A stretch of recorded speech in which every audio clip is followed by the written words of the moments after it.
Well, good afternoon. Good afternoon. Good afternoon. I'm Francine Prosser Johnson, and I'm going to be the moderator this afternoon as we have the opportunity to talk with some of our medical professionals that are here in San Antonio and have a passion and a great concern about what is happening in our community. I first would like to introduce you to Dr. Morris Stribling. And Dr. Stribling is the owner of Foot Care of Central San Antonio, and he prides his practice as a one-stop shop for his patients that have foot and ankle needs. Dr. Stribling is certainly dedicated to this community for providing quality pediatric services in a range of the lower extremity concerns. Foot Care of Central San Antonio is located here in San Antonio, and I will let Dr. Stribling share more with you about that as we proceed. He is an active and engaged member of our community, sitting on many boards, and is a member and a deacon of Antioch Missionary Baptist Church. Oh, we have an Antioch member in the house. Aside from his practice, it encompasses a lot of special things, and I will let him share a little bit about that, and then I will introduce you to our next provider. Dr. Stribling. I'm good on the soda.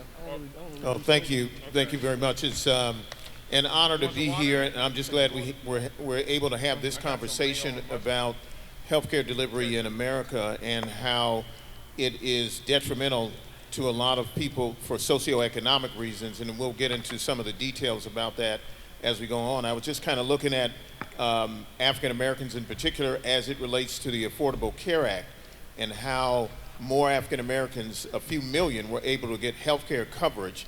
And so this whole issue about disparities in healthcare really starts from legalized segregation and then down to legal segregation and socioeconomic factors. Your healthcare is dependent in some respects on where you live and how much money you make.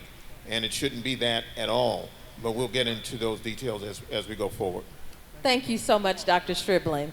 Our next provider is Dr. Melissa Ann Walker, who also has a tremendous passion for our community and for health care. Dr. Walker is a family medical physician, and she is the owner of the Carroll Clinic for family-centered health care here in San Antonio. And I will share something near and dear to me that Dr. Walker named her clinic after her mother, who was Mrs. Carol Williams Walker. And I'm sure she can share a little bit with us about that. But I found it very special that the acronym, it stands for care and attention and respect and oneness and loyalty. She believes that these and so many other attributes were possessed by her mother, and that is why she named her clinic as such. Dr. Walker is very well known in our community. She does a lot of speaking and is engaged from a Christian perspective as a foundation as she walks the walk as a provider. She also is a proud graduate of Grambling State University, where she received her Bachelor of Science in Biology and her Master's of Public Administration in Healthcare. She proudly serves as the chaplain for the San Antonio chapter of the Grambling University National Alumni Association, and she received her medical degree from Midwestern University and completed her residency at the University of Texas Medical Branch in Galveston. So we often know her in the community as Dr. Missy. And so I will turn it over to Dr. Missy. That is her nickname. She is also a 30-year member of Delta Sigma Theta Sorority Incorporated. Dr. Missy? Thank you. 34-year member of Oh, Delta 34, Sigma Theta. okay. Yeah. All right, thank you so much, Yes. Francine, and I'm very appreciative of Pizza to this Carl and this Mark and the Outing. Black Book and Yeah, this anyone who's hamburger is responsible for this event. I'm very excited, as you know, to bring any form of education to our community. And you know, when you said that my clinic is named Carroll Clinic for Family Centered Health Care, And as of August the 4th, I celebrate 20 years in private practice here in San Antonio, Texas.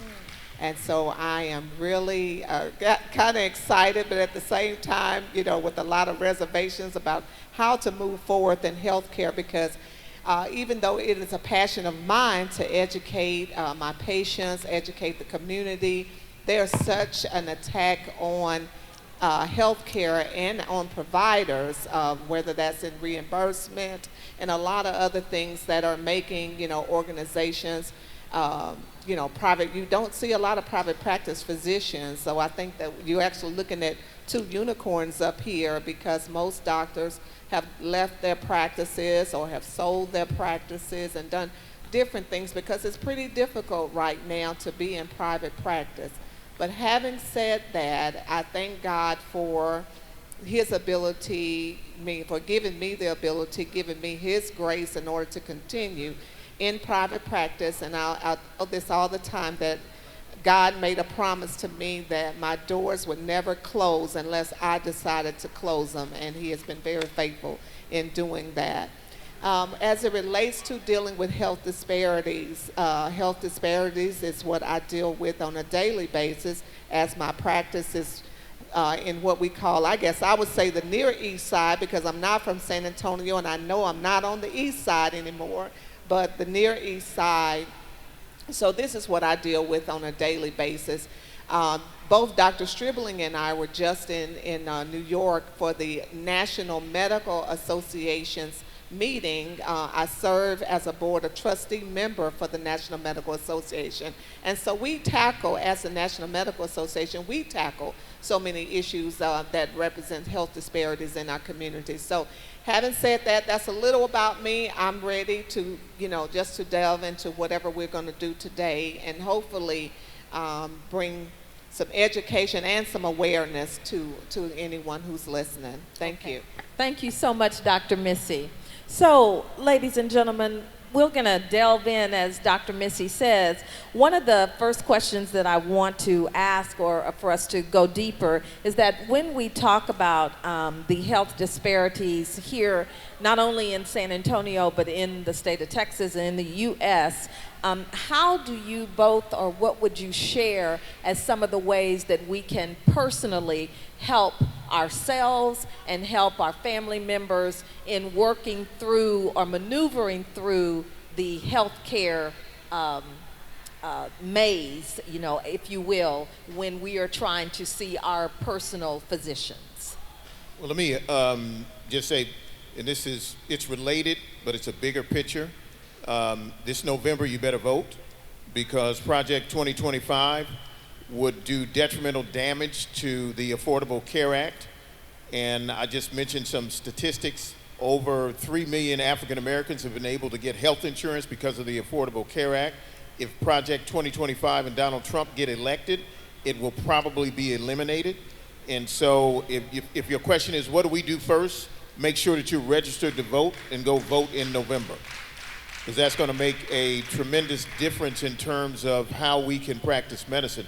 Dr. Walker mentioned that there is a decrease in the number of physicians who are in private practice. And you may not know it or not, 70% of private practices are now owned by private equity, not by individual physicians, which means that you cannot make decisions to help, in particular, African Americans, because you are no longer the owner. My practice has been approached by 4 private equity firms in the past year. And these are billion-dollar firms, and I make them take me to lunch to Luby's and tell them no. Thank you, Dr. Stribling. Dr. Missy? Okay, you said, how do we help to navigate or help others to navigate this? You started out, Francine, by telling about my mom. So I didn't name my practice after my mother just for warm, fuzzy reason. My mom suffered a stroke at the age of 52, and she was bedridden, hospitalized, semi-comatose for over 2 years before she passed away. And so I made it a mission of mine that, if whatever was in my power, that I would not, allow someone to experience what my mom experienced. and she experienced this. It was from stroke, and she had this stroke because of, now we were from rural Louisiana, and with limited access to physicians, uninsured, not having access to medicines. I used to tell this story all the time. My mother would send me down the street to borrow medicines from my aunt. She would say, go down the street and get me a blood pressure pill from your aunt because I think my blood pressure is up.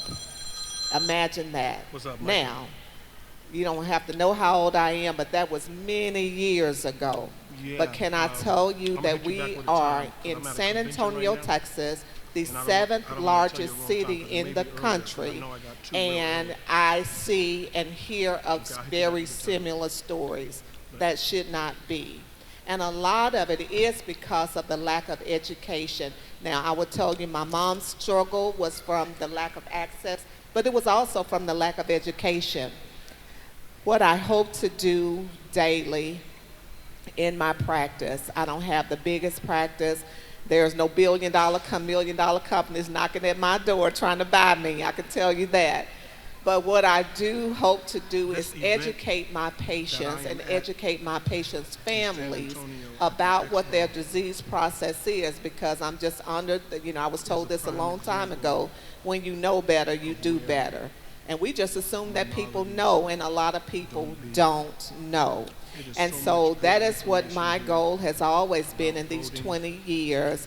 and And how so to now, because I am small, I try to direct, out with certain my things. patients, their But families we to show other resources here in the city my that can, generation help them get some of the care and, access to medications and different things that they need. But it has to be a community and a joint effort, because if, and we're going to talk, hopefully Francina asked the questions about medical education. There is also an attack on getting black and brown folk into medical school. And whether you believe it or not, when you walk into a room and see a doctor or a doctor walks in the room and it looks like you have better health outcomes. I don't care what anyone says to try to deter that fact, but that is a fact. Thank you. Thank you so much, Dr. Missy. Thank you for attaching and sending us also in that direction. First, I want to say out loud, and I hope that you all will join me in the audience, to applaud Dr. Stribling and Dr. Missy, because they are the unicorns in our city, in our state, because there are so many practices that, as Dr. Stribling shared, what direction and what is happening from that perspective. And I can say, as we sit here on this stage, knowing that what our age is and what years that we were born, and maybe that ties into you here in the audience, but the education of us as a people is critical. And that is where a lot of the disparity comes into place. When we know better, we do better. We, as adults that can help our parents or help our grandparents, because what their experiences were and what they went through from a medical perspective is so very, very different. But as we talk about education, I have talked to young people that are in medical school, that are just getting out of medical school. And when I asked the question, Dr. Stribling and Dr. Missy, about, well, how many African Americans are in your class? So one of those students responded to me and said, well, Auntie Fran, do you mean African Americans from the United States of America, or do you mean Africans? And then I can answer that question. And then as it relates to how many of both of us, African Americans from the United States and Africans, I'll give you that answer. And when I say to you all, and I'll turn it over to Dr. Stribling and Missy, that those numbers were on my one hand. They were on my one hand. So when we talk about education and our young people getting into medical school and how and what that all looks like, let's talk about that. Go ahead. Go ahead. Okay, so that's kind of my wheelhouse now, because my second job, I have many jobs, but my second job is I'm an assistant professor at the University of the Incarnate Word School of Osteopathic Medicine. I was going to let you say all of I that. say all of that, yeah. So UIW SOM for short. So I have been at the SOM since its inception in 2017. So we are now graduated, I guess, what would be five classes. UIW does a better job than most schools that I know. I can tell you from a personal vantage point, I went to Midwestern University, Chicago College of Osteopathic Medicine in Chicago, Illinois, and I was in the class of a 200, greater than 200 and something. I was one of 10, 8 black females and 2 black males. In medicine, African Americans account for less than 1%, well, maybe about 1 to 2% now of all physicians in this country. That is crazy. And now in medical school, there is, I say an attack, but, there is an attack because there was a congressman recently who proposed legislation to end DI, which is diversity, equity, and inclusion in medical school. So think about that. If there were programs that were put in place, example, I came through a program where they reached out over the country and got 40 students, or potential medical students, to attend a program one summer, and we didn't know what it meant, but they told us if you do well, we can offer you admission to the school. I was one of 8 women that was chosen to start medical school the following year. After 3 rounds of that program, my own alumni association threatened to sue my school and said the school was running an affirmative action program. In the history of the school, I don't think there had ever been any more than 2 African Americans in any given class. So if you think about that, there are programs that were put in place not because we're not smart.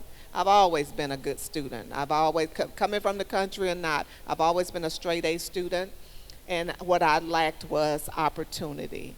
And so in giving opportunity, according to this congressman, that if a student came through medical school through a quote-unquote DEI program, that made them a less capable doctor. And that is ridiculous, because in medical school is hard, it's rigorous. I don't care what the color of your skin is. It just is. And that doesn't make the doctor any less capable. And so, yes, it is very important that we address this issue. As I said, UIW now has, if you take the average of the amount of entry students, 10 or greater, so it puts us at a 6.5% rate. That's higher than other schools across the country. Right, right. That's amazing to even say that. Yes. So what we preach now, we preach, they used to call them, what's the term, where you start early. The term slips my mind now, but you start early. So we say that you should get a student by the time they're in the 6th grade and start pipeline programs. Right. Getting students by the time they're in the 6th grade. To seek out their interests. Exactly. And then putting them on the trajectory towards medical school. Understood. If you miss them by the time they're in the 6th grade, they will have a harder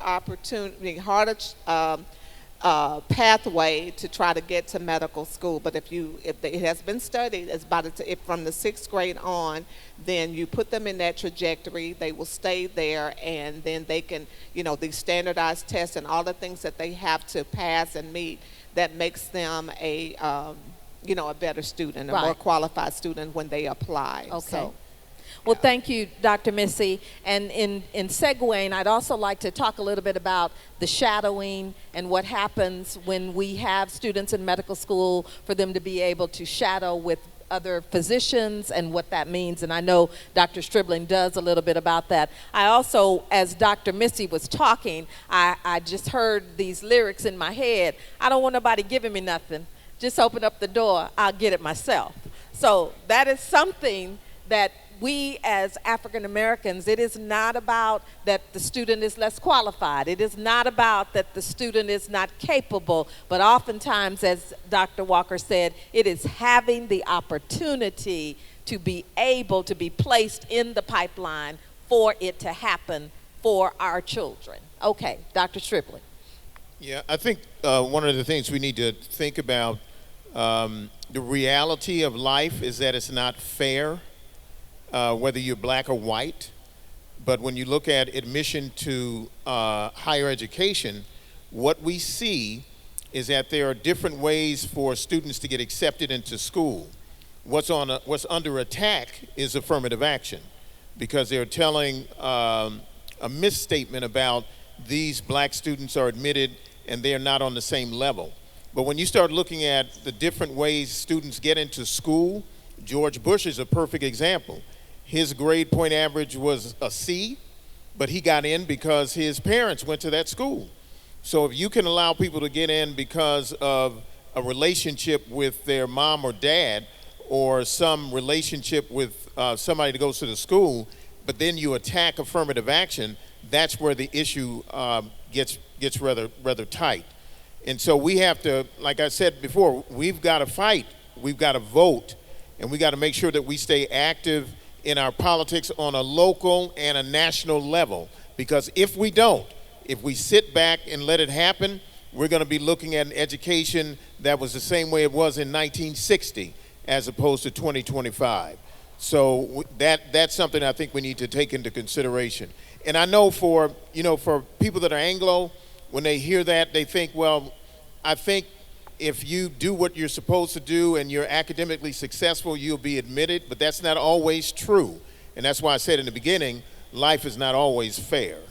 Okay, and about students that shadow physicians and what that process. Yeah, and that's a good thing too. As a matter of fact, I just got back from the National Medical Association meeting, and I went by my office and I got a notice from 2 students who want to come by and shadow me, and I always do that because it's important for them to know exactly what you're getting into. Practicing medicine is not easy. It never gets any easier. I don't care how long you've been in practice.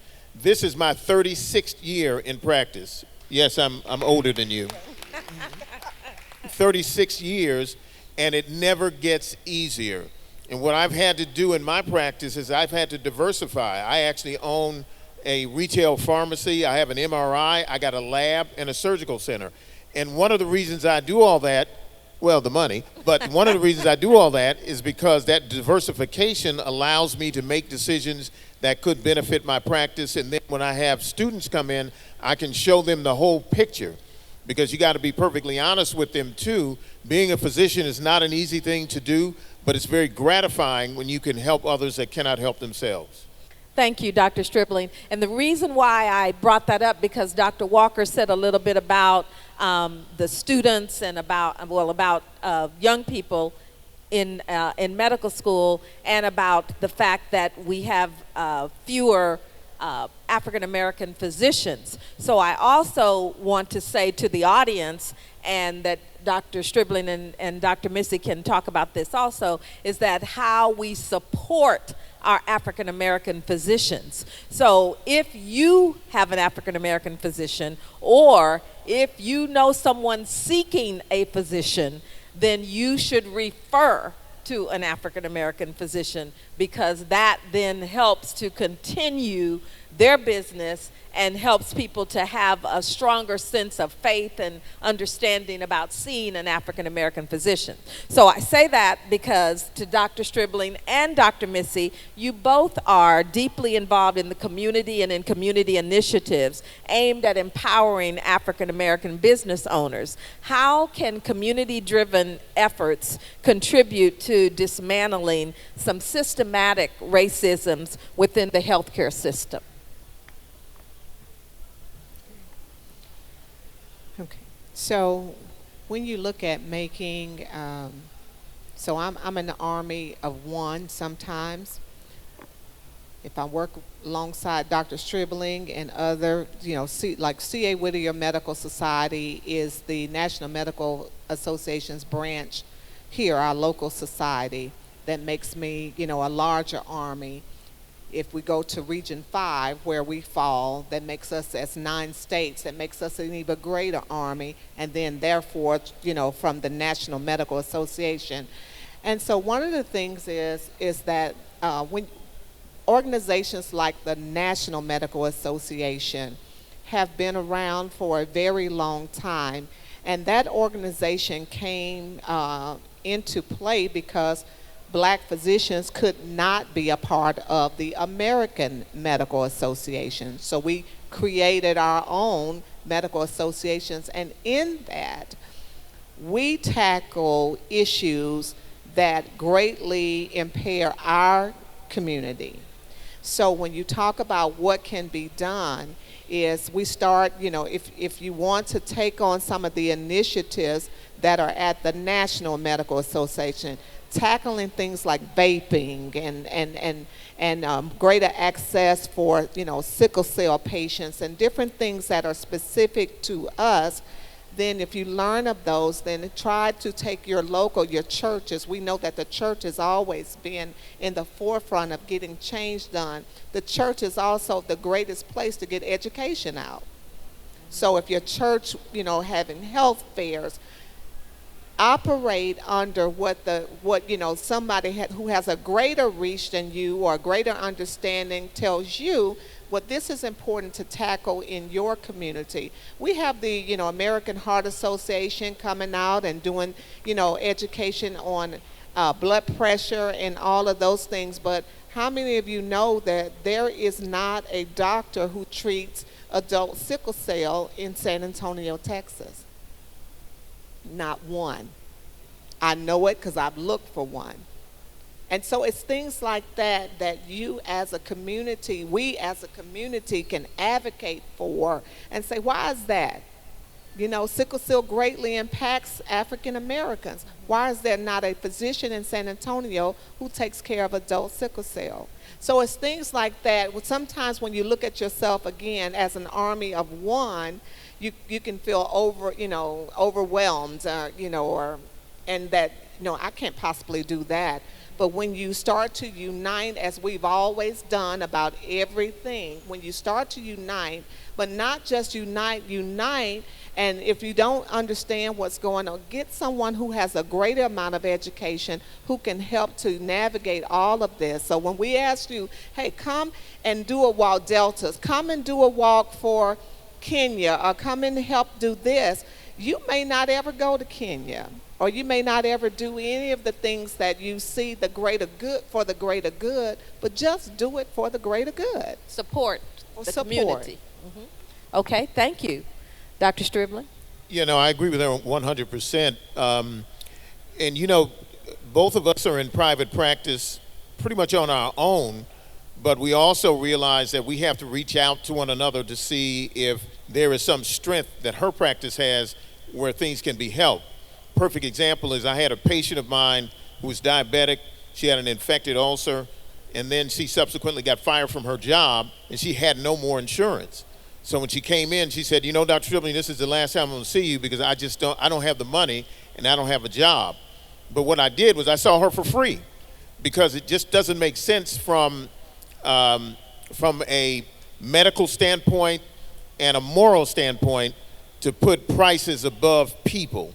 And those are the kind of things that you have to do, and do it at a sacrifice. And I'm not telling you that because I want you to come and get free care. Trust me. That ain't what I'm saying. And don't lie to me and say you ain't got no job. But what I am saying is that there has to be a tremendous amount of sacrifice. And I tell my kids this all the time. Being black in America is tough. And you have to be, and I remember my parents telling us, you got to be twice as good. And you do.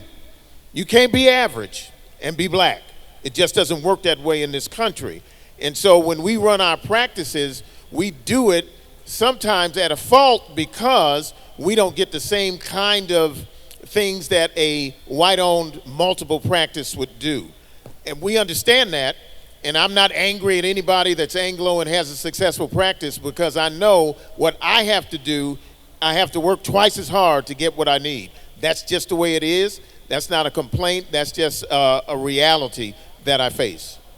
Thank you, Dr. Stribling. So we're getting real talk, ladies and gentlemen. This is the real truth. Can we talk a little bit about preventive health care and screenings and how that has impact on our communities?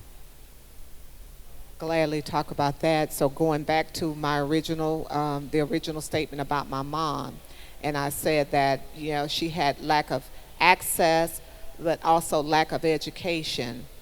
And so one of the things that happens, I'm gonna tell you what a Carroll Clinic visit looks like. When I was full fledged, now I have a nurse practitioner, and I think that she does pretty much the same thing. When you know better, you do better, right? So it is up to your physician. That's whether it's me or any other physician. It's up to the physician to help to direct the patient. Okay? We can criticize patients all day long. It's up to the physician to help direct the patient. So if the physician says, oh, you're 45.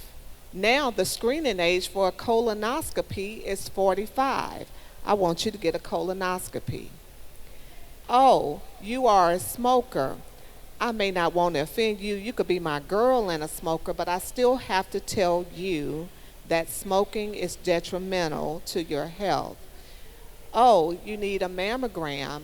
When was your last one? Hey, you need a mammogram. Let's get that done. So educating patients, but also directing patients in a way, that's not, the physician, used to be a really respected person, less so now, but I can tell you that most physicians really are trying to help the patients. If they come across in any negative way, maybe because they're being overwhelmed, burnt out, and all the other things that go along with that. But screenings and all of those things are very important. And so if you can't get through to the patient, maybe sometimes you can get through to the family members or whoever. But it is up to the doctor to help the patient navigate the healthcare system, period. Okay, thank you, Dr. Missy. Dr. Stribling? Well, here's the other thing about healthcare and things we don't make the direct relationship between. Where I live, the HEB is fantastic. It has great fruits and vegetables. But if you go to the HEB on the east side, there's a tremendous difference. I don't know if HEB is a sponsor. Sorry. But, I'm sorry. It's real talk. Yeah, that's real talk. So if you go to the HEB on where I live, there's a difference. Now, you might say, well, what does that mean? It means that a lot of people socioeconomically live in a food desert. And if your healthcare is directly related to the type of foods that you eat. And so it makes a tremendous difference. So when we talk about healthcare disparities, it's more than whether you've seen your doctor, although that's extremely important. It also relates to where you live. If you live in a depressed area economically, more than likely your healthcare is going to be in a disparity also. So we got to keep those things in mind too. And we got to put pressure on areas that are food deserts, where you don't get healthy food, you get food that is detrimental to your health. Okay, thank you, Dr. Stribling. And I may not be invited back again, but I was just nice seeing y'all. That is real talk. I can attest to that in working in a medical practice and going to different places on different sides of town. And when you get ready to go to lunch, I thought I'm going to run to the store and I'm going to get me some yogurt and some fruit. Well, at that time, I was at 1954 East Houston Street. I was going to run up the street to the store and get me some yogurt and some fresh fruit. Not any canned fruit, but some fresh fruit. And I did go into the store, and there was limited options on my yogurt, not like where I'm used to seeing all the different kinds of yogurt. And the fresh fruit, I just made a decision not to do it that day. So when he says what he says, he's saying what he's saying, because that is very, very true. Now, in talking about that and talking about our options as it relates to where we live, as it relates to being a patient, and you are an African American patient or you are a Hispanic patient, and you are going in to see a provider, how do we navigate as African American and brown patients seeing a provider, or even in your own experience as patients are sometimes afraid to ask questions or afraid to challenge the provider, and particularly in a hospital setting when you have, say, yourself or a mother, father, or somebody that is in the hospital and the doctor says X and you know maybe that's not the direction. Dr. Missy. So, Fran, what you're describing is what we call cultural competency or cultural competence. And that is one of the things that we try to really instill in the medical students that we're training now. And what that means is really the way that you described it. There are things that, and you may not even know it. There are things, a lot of things that I know because I grew up in rural Louisiana. So there's a lot of black stuff I know, okay, because we did it. All right, we didn't go to the doctor, so we use home remedies and different things like that. So none of that's unfamiliar to me. I'm sure in the brown communities, the Latinx communities, there's a lot of the same things. So what you want to do is you would love to have a doctor who is culturally competent, meaning they understand a lot of the things that go on in different cultures. And so they will not, there's a lot of patient bashing that goes on, okay? And then I made the statement a minute ago, when you know better, you do better. But sometimes that may not even be the case, because sometimes what they know and what they do is hand in hand, right? It's not about knowing better. It's just the way we do things, okay? So what the doctor is tasked with is trying to be culturally competent, understanding the way that people do things in that culture and navigating around it. So if you know that beans and rice is a staple, okay? You say things like, you don't go, oh, you need to stop eating so much of that because that's high in carbohydrates and that's going to get... That's all they know. That's all we know. And what are you saying by doing that? And so it's a way to do things. It's a way to say things. It's a way to make other suggestions that doesn't totally dismiss what people are brought up in and believe in. And I mean, when I say believe in it wholeheartedly, not just a little belief, okay? But in that also we can make changes and stuff. I go home to Louisiana. And my folks can cook. I don't want a whole bunch of stuff, but I want some good greens and bread, right? But I stopped eating pork, and I stopped eating not really because of any health reasons. I tell this story, I stopped eating it because there was a boy and I made a challenge to each other that we could stop doing it. And for 20-some years, I haven't eaten pork, right? Well, I cook now with smoked turkey or something like that, something maybe that's less fat if I choose to do that. Does it take away from the taste of the greens? I don't think so. But see, things like that is meeting people in their likes or where they are, but offering options. Better options, or options, not necessarily better. We know it to be better options. They don't know it's a better option, but we say it like, why don't you try this versus that?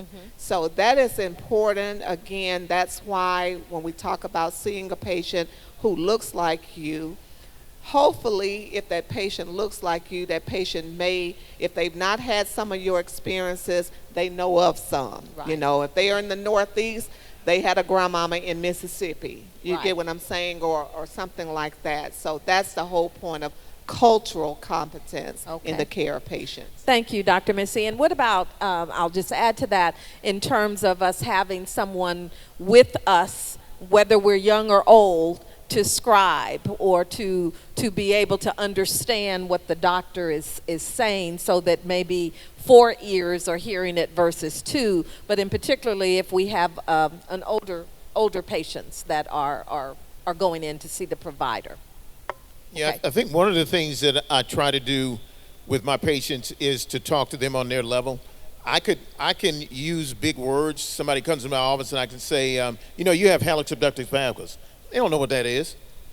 That's a bunion. And so I explain to them in just common terms what they have. If you go in and talk to a patient in medical terms, you're doing a disservice not only to the patient but to yourself also. And so what I try to do is have a personal relationship with a patient when they come in. In my practice, I see black patients, white patients, and Latinos. More Latinos because San Antonio is 65% Latino, right? But no matter what their ethnic background is, I always go in and try to get some type of relationship with the patient. And that's what you have to do as a doctor, because when you do that, patients start to open up to you and tell you the truth about what they're doing. Because I could tell a patient who's diabetic, you need to watch what you eat or your diabetes is going to get bad. But if you have a relationship with them, they said, yeah, you know what? I'm not watching what I eat. So what do we need to do next? And sometimes it's a slow process to get a patient to where you need them to be, but you have to establish a relationship with them in order to get that. The bad side about that for me is I'm usually in the room too long, as my medical assistants tell me, but it also means that I have all these patients. Monday morning, I stopped by my office today. I had one of my medical assistants come in to call patients. I got 43 patients scheduled for Monday, 53 scheduled for Tuesday. The reason for that, it could be I'm the best podiatrist in the world, but the reason for that is because I established a relationship with them. That patient is a person. And so that's a mother, that's a father, that's a cousin, that's an uncle. So you have to look at it from that perspective, and I think that helps for the doctor-patient relationship. Thank you. Dr. Missy, were you going to say something else? I was going to say something funny. I wasn't going to say loan me some patience, but you can loan me an MA if you look. I got too many of them.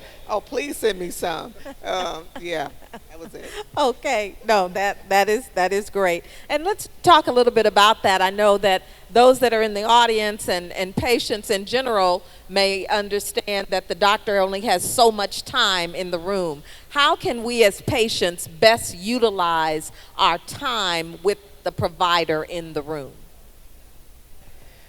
Well, I am not adverse to patients coming with loved ones. Okay, but I would say that if you're going to bring a loved one, don't bring everybody to that visit. And you see a lot of this because there's a lot of sibling rivalry and different things that go on. So, we gonna bring mama to the doctor. But the two siblings don't even get along. So they're in the room, and one sibling is saying this, mama needs to do that. No, she don't. Mama did so and so. And so, that can become pretty frustrating. A novelist probably would be, really overwhelmed. In my 20 years, I've learned a little about how to, maneuver amongst family members who are fighting and different things like that. But how to best utilize that time would be, first of all, always bring your medicine. So if you're bringing your loved one, make sure the medications are with you. That is, I think all doctors probably ask that of patients and whether patients do it or not, but that could save a lot of time if you would bring your medicines, but don't bring a bunch of old empty bottles with you. The other thing is if you are bringing someone with you, please, if you're going to bring them consistently, be consistent with that person, because when the sister who knows nothing about mama shows up, that's like starting all over with mama's care or whatever. So those are just 2 points. There's many things I could say, but I'm going to give those 2 points. Okay, thank you. Dr. Stribling? Yeah, I think it's important if a patient is coming to my office, I invite them to bring somebody with them, because they may not be able to understand what the doctor is trying to tell them, but you need that kind of support too. But by the time I'm done, that person that's coming with them says, you know what, I think I want to see you too, Dr. Stribling. I said, girl, go ahead and pay your copay. Come on in. Yeah, so that's an important aspect of it too. That's a practice builder. So I never tell a patient, especially an elderly patient, always bring somebody with you.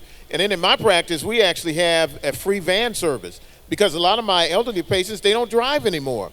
And if you don't have transportation, you're not getting to the doctor. Right. And so I have a full-time driver that picks up any of my patients that need transportation. That's extremely important. When you talk about healthcare, and I know we got Via Trans and all that kind of stuff, but sometimes Via Trans, they're full.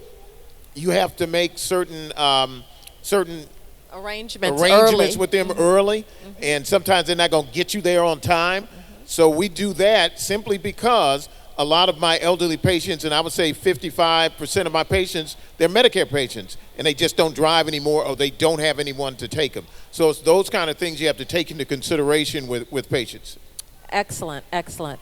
Okay, well, ladies and gentlemen, as we get ready to kind of bring this to a close, I would like Dr. Missy and Dr. Stribling to, one, share a little bit with you about exactly where their practices are, so that should you need a physician in their area of expertise, that you certainly will be able to reach out and see them. And number two, just what are your parting thoughts or your message to our community about, is your culture killing you in terms of what we do and how we can better navigate in this medical culture? I would say change that to Trump trying to kill you. So you got to make sure that you vote, because that's extremely important. You know, when you talk about healthcare, politics is intertwined with it.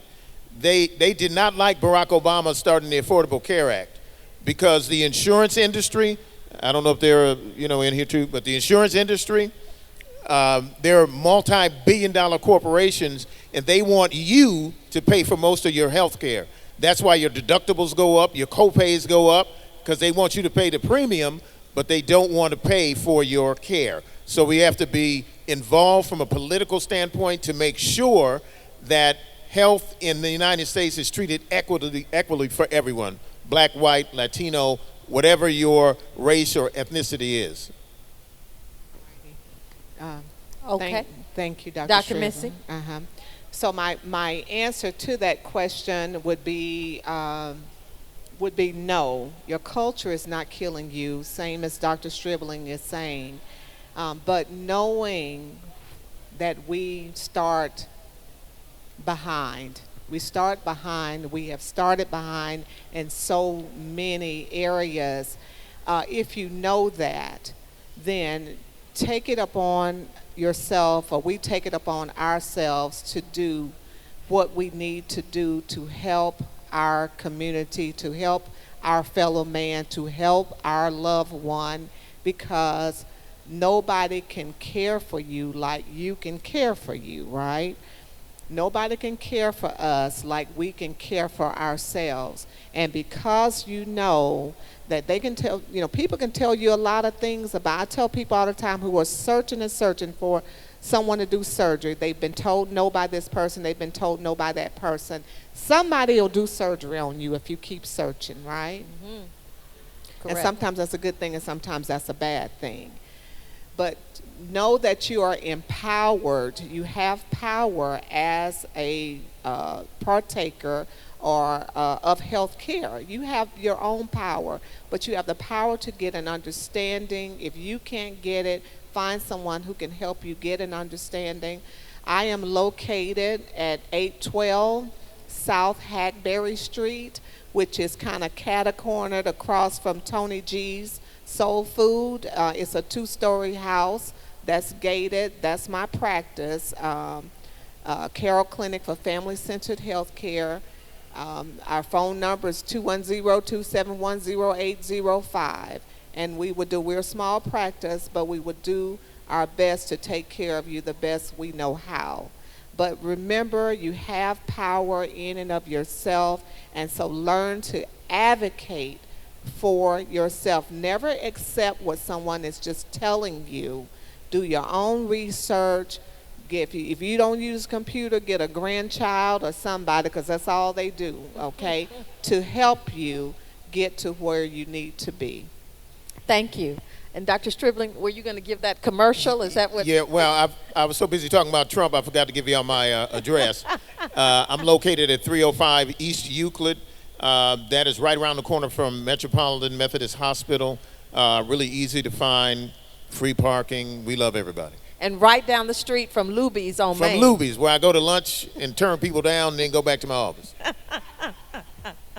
Well, thank you. I want to say to you all, ladies and gentlemen, that we have over 50 plus years of experience sitting here on the stage. Dr. Stribling, as he shared, has been in practice for 36 years, and Dr. Walker, Dr. Missy, as of August 4th, celebrating 20 years practicing physician here in San Antonio. So it is certainly a joy and a pleasure to know that we have this experience, this expertise, this medical knowledge in the city of San Antonio and sitting before you today. I also heard it said, and I hope that you all were listening, find that sixth grader.